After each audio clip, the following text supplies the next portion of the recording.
আসসালামু আলাইকুম। শুনছেন সংবাদ শিরোনাম। নবীনগরে অস্ত্রসহ গ্রেফতার ডাকাত 4। এখন শুনবেন বিস্তারিত।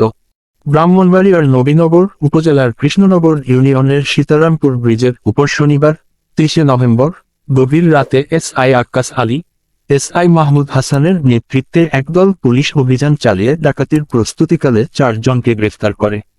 এ সময় তাদের নিকট হতে 2টি দেশীয় তৈরি পাইপ গান, বন্দুক ও 4 রাউন্ড কার্তুজ জব্দ করা হয়। আটককৃত আসামিরা হলেন পার্শ্ববর্তী নরসিংদী জেলার রায়পুরা উপজেলার চাঁদপুর ইউনিয়নের মোহিনীপুর গ্রামের মৃত সুধন মিয়ার ছেলে আলী প্রধান জাহাঙ্গীর, হারুন রশিদের ছেলে মোহাম্মদ আব্দুল হাদি, রফিকুল ইসলামের ছেলে মেরাজুল ইসলাম ও হাজি আব্দুর বাড়ির ছেলে মোহাম্মদ আবুল কালাম। তাদের বিরুদ্ধে নবীনগর থানায় অস্ত্র ও ডাকাতি আইনের 2টি মামলা হয়।